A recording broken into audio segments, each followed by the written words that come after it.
Like I always say, I want to say a wonderful good morning to you, good afternoon to you, and good evening to you, depending on what time you are watching this video. Today, 3rd December 2023, Wedambu TV is at the Paga-Nania Slave Camp to interact with the tour guides at the site to learn more about how the slave trade happened here, what the slaves were taken through, the preparations that they had to go through before they were transported to the Salaga slave market, and more.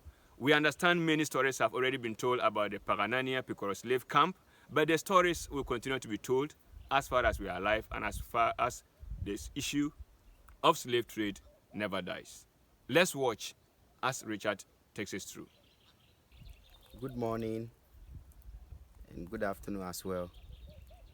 My name is Richard Achagwe, a tour guide and a side guide at the Paga-Nania Slave Camp. We are here as side guides to show or to teach the story of the Paga-Nania Slave Camp. How our forefathers suffered over here, they toiled, the torture they passed through, the journey they went through all by foot from the interlands to this place, from this place, Pikoro Slave Camp, to the Salaga Slave Market. From the Salaga Slave Market, the journey still continues. It's all by foot, the trek.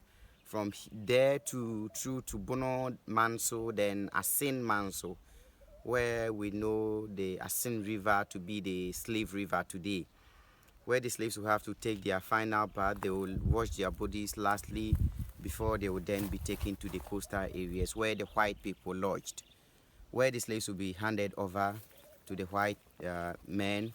Then from there, they will be taken through where we know at the Cape Coast Castle as the gate of no return, and to the Western world. Okay. Richard, if a guest walks into the Paga-Nania Slave Camp, how is the person received? First of all, what we do is to welcome you, give you a parking place. You park, then we will walk you to our reception.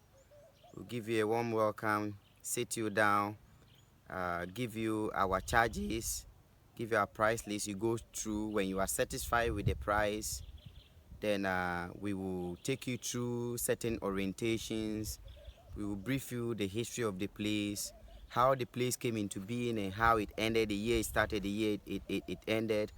Then we will lead you through the various stages or the various points of the camp to see the things that are left behind today as evidence to what really transpired during the times of our forefathers at the Pikoro Slave Camp. Okay.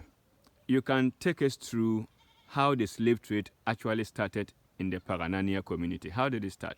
As I've learned from my fathers and still read about this place, among 3 slave masters who happened to be the caretakers or the masters of the Paga-Nania Slave Camp, namely Samori Toure, Baba Toure, and then Bagao. Among the 3, the Bagao, as I mentioned the name, was the founder of the Paga-Nania Slave Camp, who happened to be a settler. He wasn't a born native of the Nania community. Bagao wasn't he wasn't a native of the Nania community. Okay. By then, they said he was a settler. Okay. He first came in search of a land. Okay. With the message of a land, he needed a place to settle. So the people, they thought it wise, why don't we help a brother who is in need?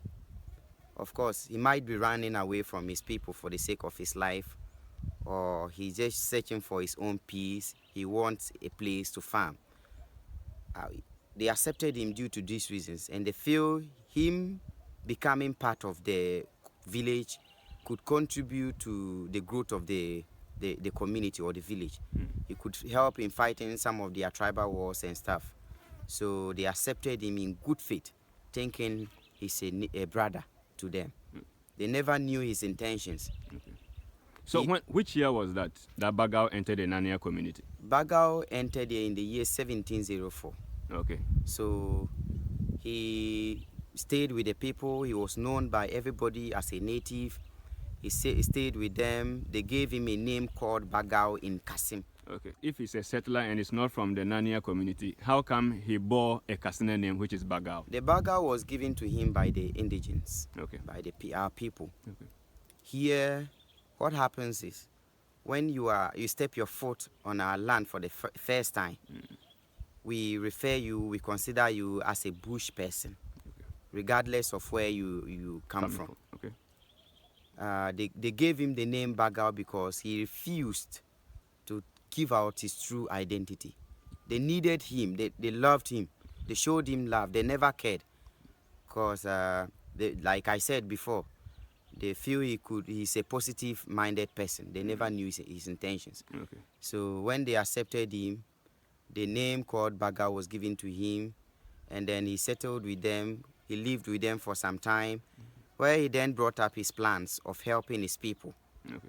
So what were the plans exactly of Baga to help his people? The plans were that he has this link with the white men at the coast who are ready and willing to help the community. Mm-hmm. So this is how they are going to do it. They are going to help. Okay. I will send my people, especially the youths, to them, the white men at the coast, who will be going out to their lands, the European lands, the American lands, to better their lives, for the betterment of their lives. They will be back here to take care of those who are left behind. They will help in the growth of their communities. They will take care of their families. Okay, so tell me, how did Bagao go about selecting the community's people that he promised he wanted to help? This is how the selection was done. He first of all went to the chiefs and elders of the various communities, telling them about his positive intentions of helping the people of his community. He then put up his plans. The villagers or the elders of the various communities were in support of it. That's the Nania community? The Nania community. Okay. So they gave him the go-ahead. Then people voluntarily gave out their children, thinking... Was it boy children or girl children? Both sex. Okay. Both men and women, youths. Okay. They don't need children. They don't need the aged. Okay. They need youth, okay, those of working ages. Okay. So people came out voluntarily. They gave out their children, thinking they will be better people in the near future when they return. As Bagao promised to help? As Bagao promised. Okay. They never knew his intentions. He had an ulterior motive? Yes. Okay. So he took people, none of them, at a point, the villagers became so furious. The Nania village was so angry, including other villages, because they fell victims of his act. So they teamed up. They became so angry, so aggressive on Bagao.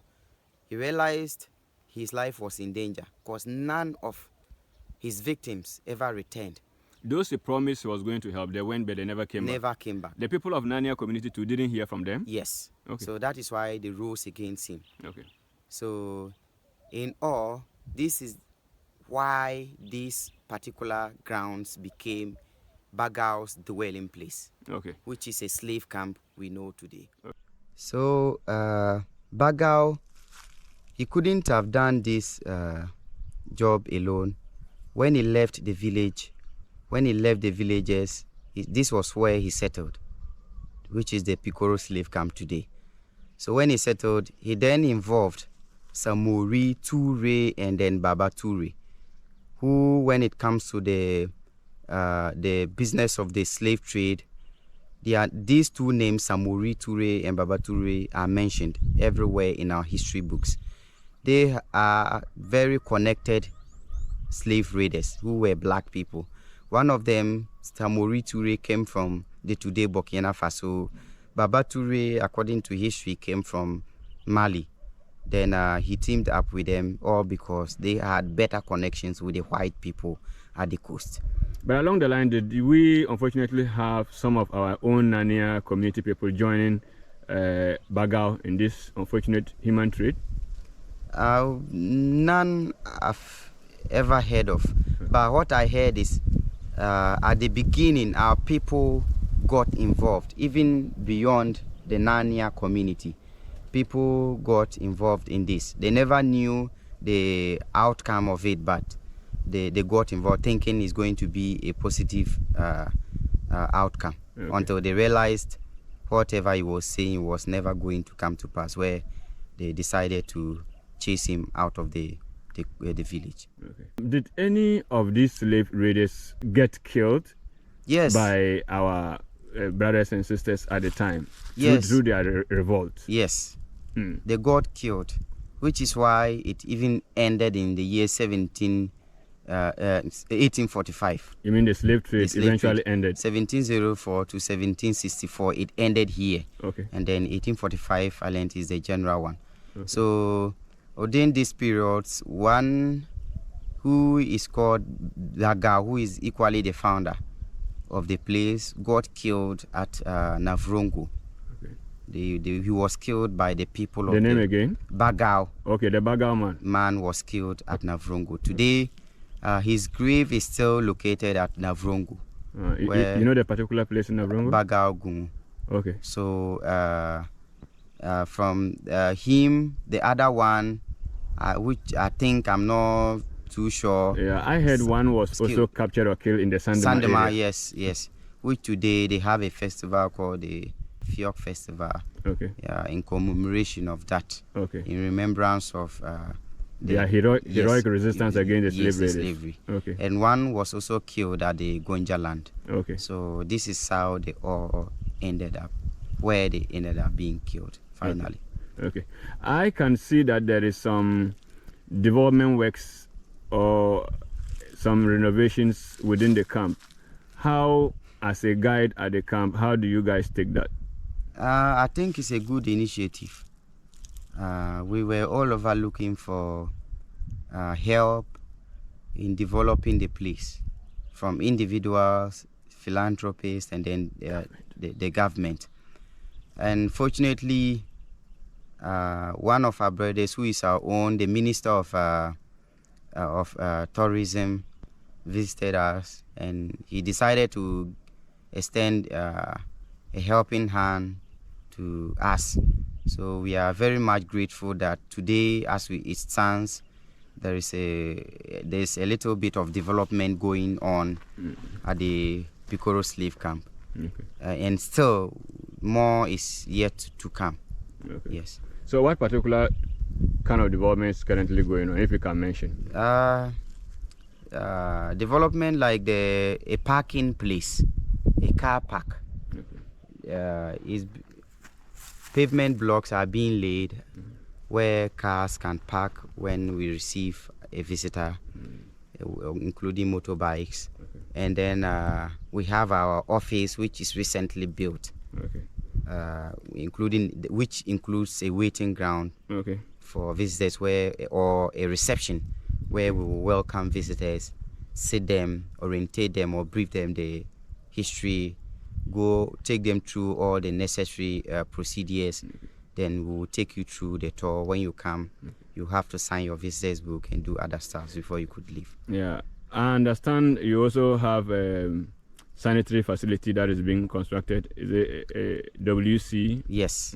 Yes. How many units is it's that? It's also ongoing, 5 units. Okay. Yes. When visitors come, as part of his or her package that he will take out of this place is for the visitor to experience a local musical performance by the people of the Nania community. They will come use those rocks I made mention of, the slaves' musical rocks, equally to produce the same sound, same rhythm than the slaves used to. then you have a good, and then I believe you will send a whole package out of this place. You have nothing to regret when you visit the Some places visitors are restricted from taking pictures and videos. Is it the same here?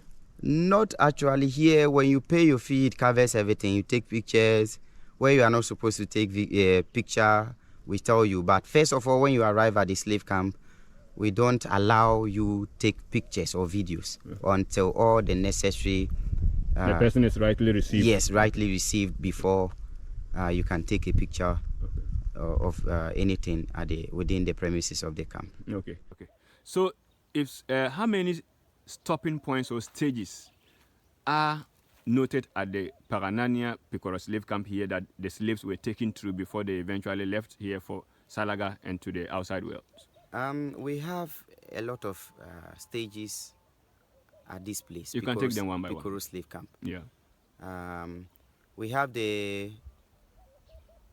holding place of the slaves. Okay. Where slaves, whenever they were brought, they used to give them marks using iron rods, put in shapes. Then they gave them brandings, like they branded them, just to identify you whenever they see you, or to identify the master you belong to. Okay. After which they will be shackled and still chained against the trees round throughout the place until the evening, where they will be released from the chains against the trees, and then they will be taken to another point on top of the rocks where we call the eating and drinking place of the slaves. Okay. We have holes that were carved on top of the flat rock where slaves used to be served their meals, their evening meals. Okay. And then we have their source of water, a hole or a natural reservoir that contains water throughout the season. Even today, as I speak to you, when you come visit the PIKWORO slave camp, we will still take you through and show you this particular spot, which still contains water. Okay. At the dry season of the year, we have a season we call the dry season, where there is no rain until the raining season again. So at this time, at the dry season, we still have water available. It's only that the level of the water reduces down, but this source of water doesn't completely dry. We still have their grinding spot, rock that was used in blending. Equally, the auctioning grounds of the slaves. This is where they auction the slaves for sale. They display the slaves here. Whenever the buyers are in from Salaga slave market to take them out of this place, this is where they auction them for sale. The meeting place. The meeting place. So the meet meaning the masters or the captives, and then their masters and the buyers who are here all converge. They all meet here for business. So they put the slaves here on top of this rock, display them for sale. Then the buyers will be moving through. They have to move through. Watch out to look for those who their pockets could afford. Then they will buy. They look for those who are young, strong, energetic. And like I said, one's physical appearance determines his or her price. And some of the bowls are created here for food to be served for those who were living. Only to those who were living. So these are bowls? Them. Yes, these are some of their bowls. Okay. These are bowls? These are bowls where food was served. Okay, these carvings. So the guide Richard is now leading us to the Watchtower after he just explained what takes place at the meeting place. Let's see what happens at the Watchtower.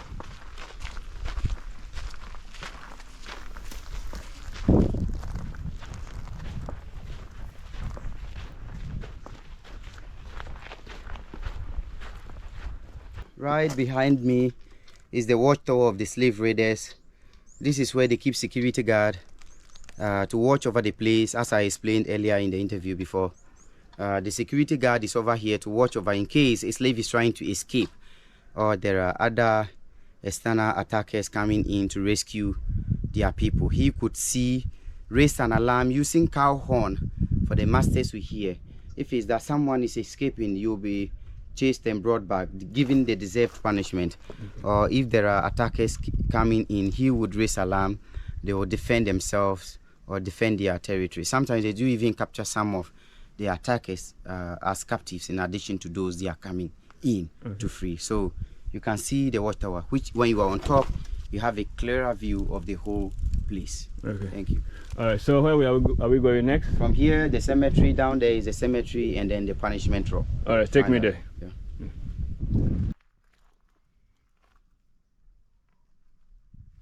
You can see I'm surrounded by graves. We are within them. This is where the captives that died were buried. You can see where the stones are arranged round a bigger one, smaller ones arranged around a bigger stone. It indicates a grave.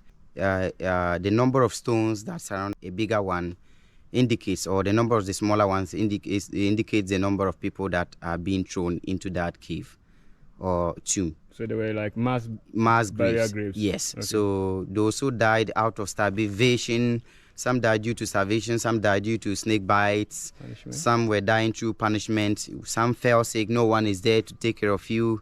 When you pass away, this is where you'll be dumped. And the graves were dug in our local or traditional way. These are traditional graves, which is why they look of this nature. This is why they are of this form. In a circular form, in the inside is hollow. It's like a cave down there. Okay. But the entrance so the is grave small. is a little hollow down. Yes. But when they go inside the grave, then they scoop around yes, it. Yes, okay. yes. That is exactly how it looks like. Okay. Yes. And just close by is the punishment rock. Let's get there and tell me what happened. Okay.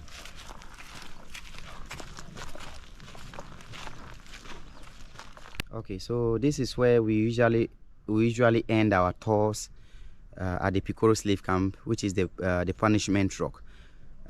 Anyone that offends, anyone that break the rules, any captive that go against the rules laid down, when you are caught, you will be brought here.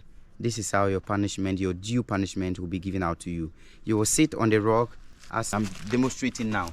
This is a demonstration of how the punishment looks like. You'll be on the rock this way as I'm seated on it. Your legs in front across, your hands at your back across. They will chain you against the rock. You could still see the mark of the chain round the rock. And that is not enough. You'll still be forced to watch the sun rays from the point where the sun rises. At this point in the morning, the sun rises from this direction until sunset, with your eyes widely open, watching the sun until sunset at the evening. So at the end of the day, imagine with this sun, you go blind, you lose your sight, or some get dehydrated. Due to that, they lose their lives. So if it's your third visit to this place, that would be the end of your life. First time coming, they punish you, they give you warning. Second, you'll be punished. The third visit to this place will be the end.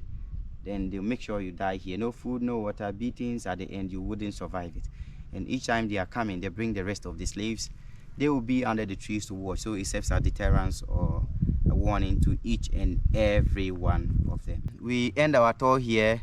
Thank you for coming, and you are welcome to the Paga-Nania PIKWORO slave camp. Thank you.